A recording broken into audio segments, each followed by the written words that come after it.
These are a sandstone.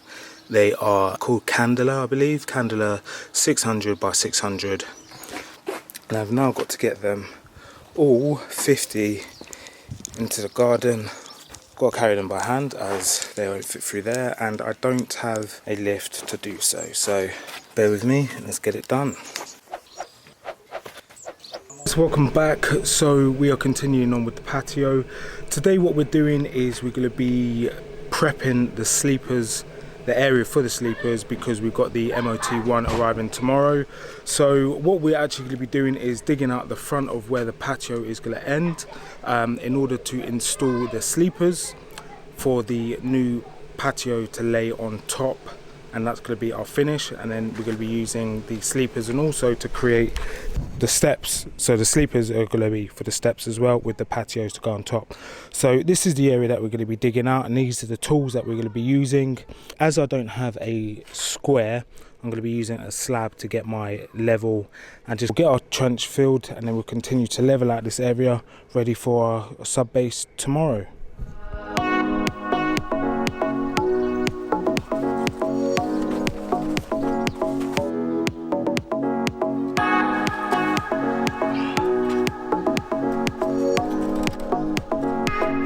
A bit of timber, and I've leveled it up with the slab, and then I've leveled that with the string, which is a nice clean line all the way. So now I know that my string is nice and level. Measure from this corner here to the back of the house, and then from this corner here to the back of the house again, and then hopefully we should have a nice square.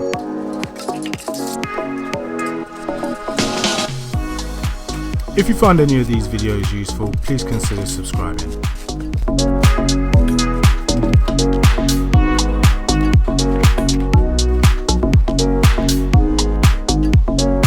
Okay, so we've now dug, we're probably about 2 centimeters below the line where we actually want the sleepers to sit. So I could just fill in some gaps, level it up, and then that should take us just to the brick line, which is another 2 centimeters up.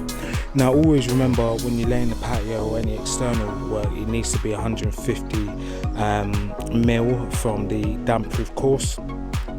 So this back area is actually an extension, and it's on a slope anyway, so our damp proof course is there, as you can see, which is 1, 2, 3, 4, 5 brick levels higher than where our sleepers are actually going. And if you're installing one and you're concerned about the level being too high, then I would recommend probably digging down deeper and then putting your patio area in, but I'm not a professional, so number one thing I recommend is speak to a professional.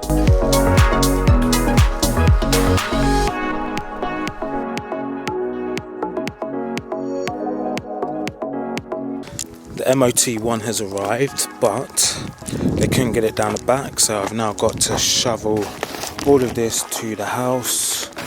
So hopefully it shouldn't take too long. It's pretty dry, which is good, so that'll save on weight. So get the wheelbarrow and crack on.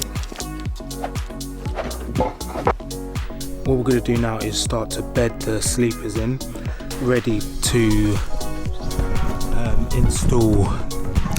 compact down the hardcore. So we've now got the mortar base, needs leveling out, but before we do that we're going to cement these in. So we'll have a slight gradient from the back of the property to the front, so our drainage will just continue straight down.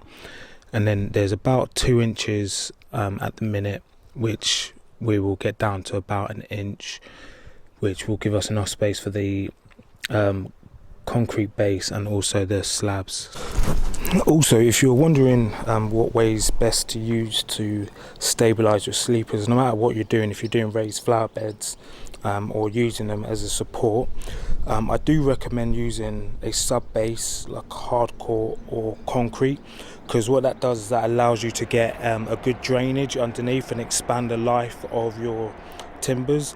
If you're using old hardwood oak, fantastic, but a lot of modern day sleepers are usually softwood, but they are treated.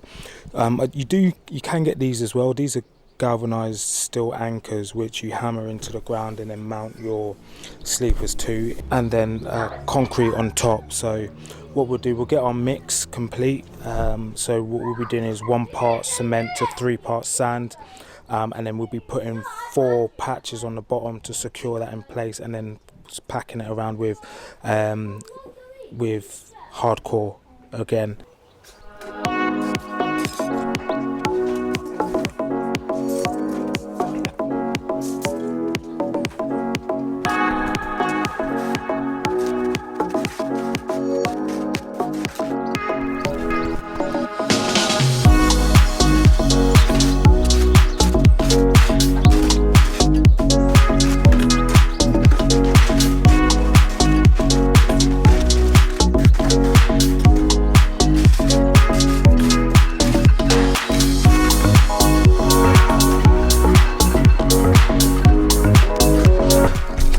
We set our first sleeper. What we're going to do is continue on with that there, but now we're just backfilling with sub base.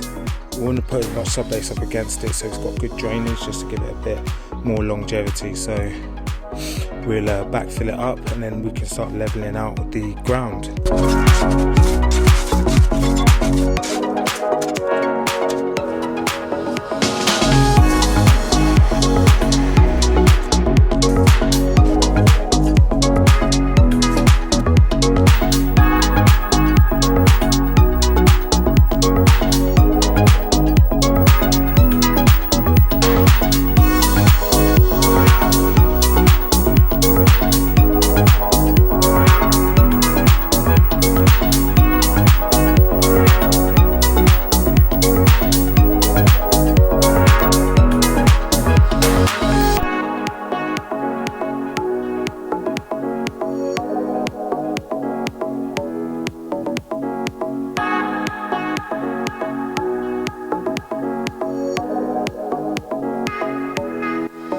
You can see the grass is so unlevel, it slowly declines, so the timbers are straight, and then it's like, oh, there's the bottom. So we will be re-leveling the lawn, getting it all nice and level and even again. So, but for now, we just to start backfilling it and leveling it out.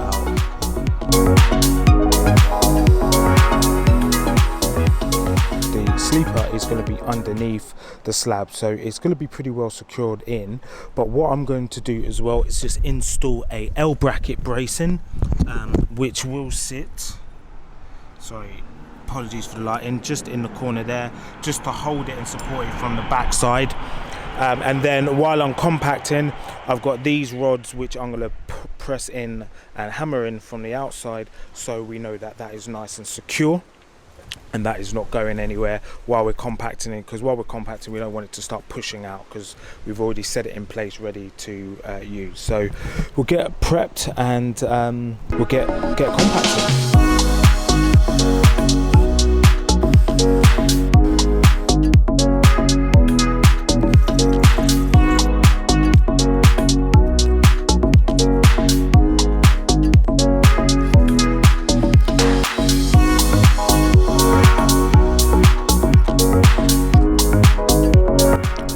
What I'm a little bit concerned is that, have I got enough MOT? And I don't think I have. If I have, it's just. So what I'm going to do to help do this level, I'm actually going to use some of the bricks from the old step. I'm going to break those down to help compact and start filling out the areas. It's always best to do that in the first layer if you are going to do that. It's perfectly fine just to use it as waste. Got to get a sledgehammer, break them down, and then just use them in this area to help build up your levels. So I'm going to do that before I do my first layer of compacting, just to help give us a nice bit of height as we move on to the next stage.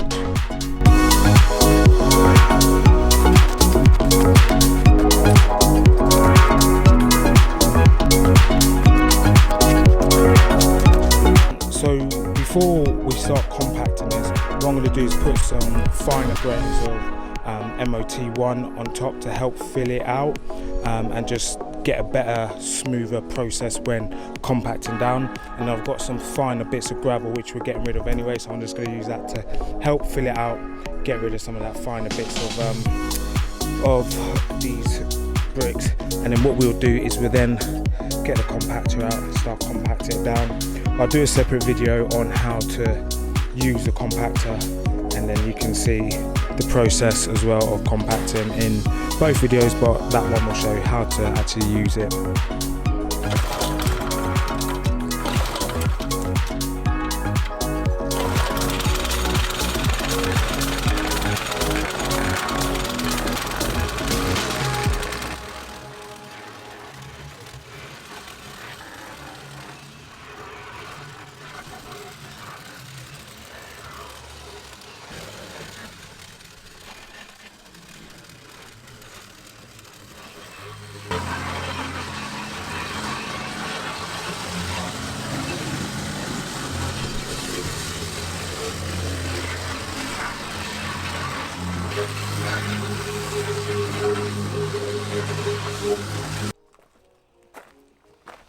Right, so we've gone over that a good few times.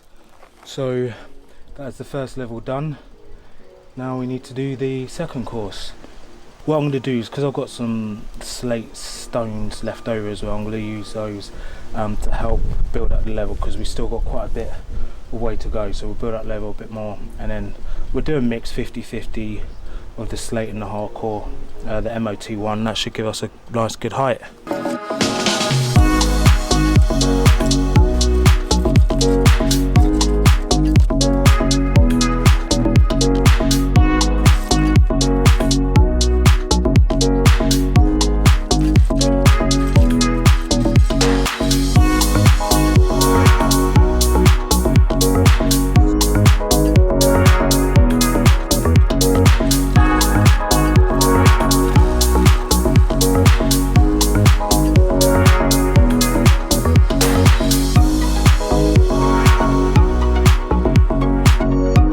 So in this corner here, we've got a bit of a void where it meets the fence. So what I'm going to do, I'm just going to quickly do a quick sand cement water mix just to fill that in.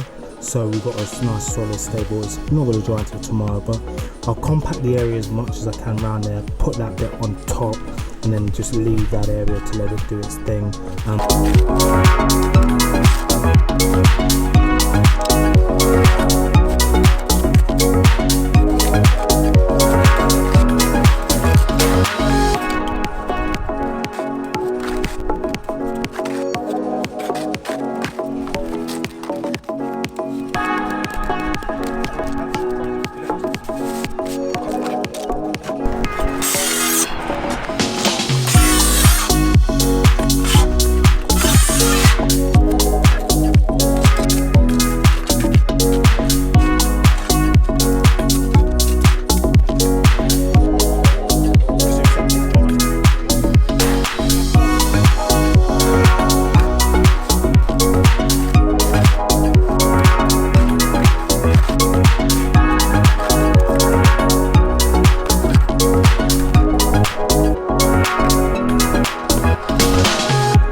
Okay, so I've just bedded this one in. What I've done is I put 2 hooks on the outside and then one on the inside to hold it in place while the cement dries, so I can continue compacting.